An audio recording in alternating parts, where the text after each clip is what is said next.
dangers were put to rest by extraordinary engineering over a century ago. The name is now only an echo of a forgotten time. I'm John Lienhardt at the University of Houston, where we're interested in the way inventive minds work.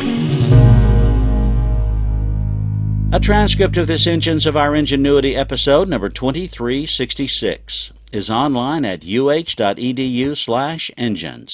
Additional episodes are available by podcast.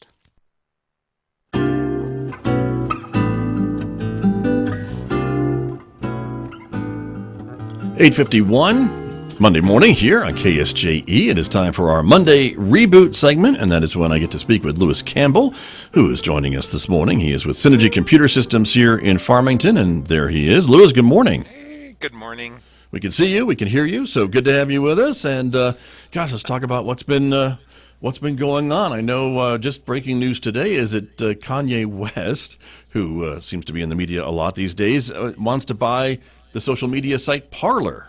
Yes, Ye. Ye is his name now. Ye is That's his right. name now. He dropped the Con.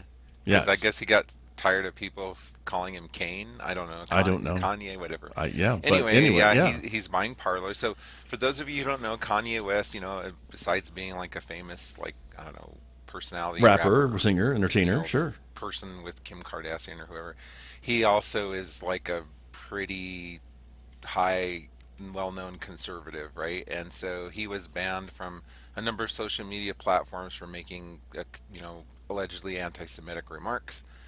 Kind of like what happened to President Trump, kind of like what's happened to other people. And we know Elon Musk has been going back and forth about buying Twitter. One of the reasons Elon Musk keeps talking about buying Twitter is because he wants to, get rid of all the banning and just allow, what he considers free speech to go forward. Kanye West is kind of going the same way with Parler. Parler already is, liked a lot by conservatives because, it doesn't necessarily it doesn't have a lot of rules to censor conservative voices like a lot of the other social media platforms do. So Kanye West found a home there, and so now he's talking about buying it, and that's the long story short there. Right. And so we'll see. And I guess Parler, again, to be fair, is it's a newish social media, but it's also maybe not as widely used as the former president's Truth Social platform, which is also out there. There's a bunch of them out there. Of course, it's certainly nowhere near the popularity of Twitter or Facebook or some of the other ones, Instagram, I think, or others. But again, I think a lot of folks are looking at it from this kind of censorship issue, and we'll see what happens. But I know a lot of folks are concerned about some of the latest statements from Mr. West about what he thinks about the Jewish people and others. Mm-hmm. So we'll see. Yeah, we'll see. Okay. All right. Very good. What else has been going on this past week that you've noticed? Microsoft. Okay, this is an interesting partnership. This is a surprise to a lot of people. So when you think of Microsoft Office, what are the kind of things you think you'd want to be able to run Office on? Microsoft Office. Okay. Computers, phones, right? Yeah, right. What about VR headsets? Microsoft Office in virtual reality. So, do I need to do an Excel spreadsheet in virtual reality? I can't see the reason for that.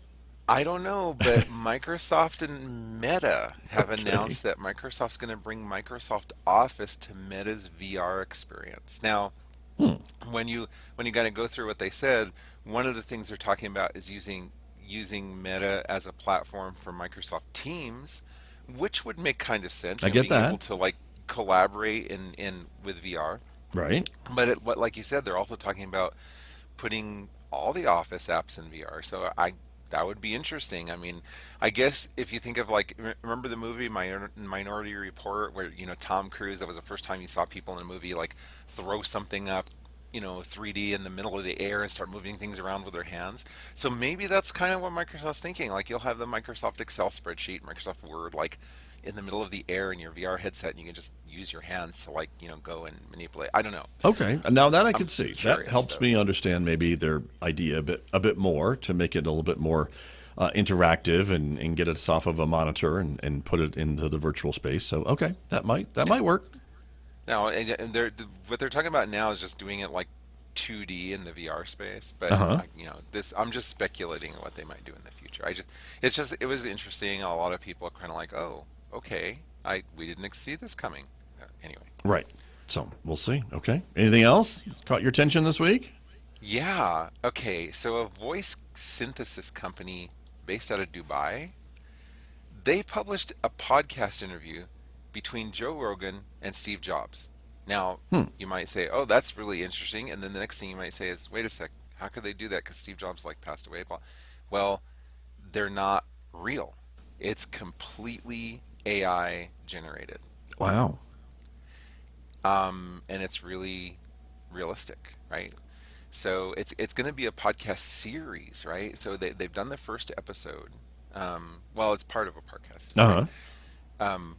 But yeah, it's in the first episode of a podcast series called Podcast AI. So this ought to be that should be something kind of interesting. Interesting. And so, and I'm sorry, I might have missed what you said, but is Joe Rogan really there, or is he AI too? No. It's all AI. Okay, that's what I thought you said. Okay, yeah.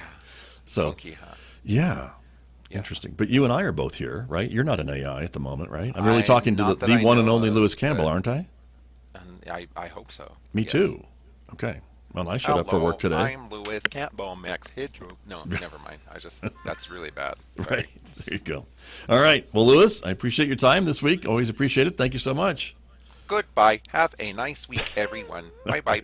We need to reboot Lewis, it sounds like. All right, everyone. Have a great week. Thank you, Lewis. We'll see you next week.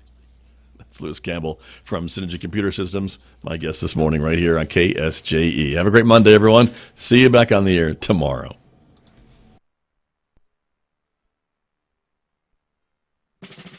In the 1700s,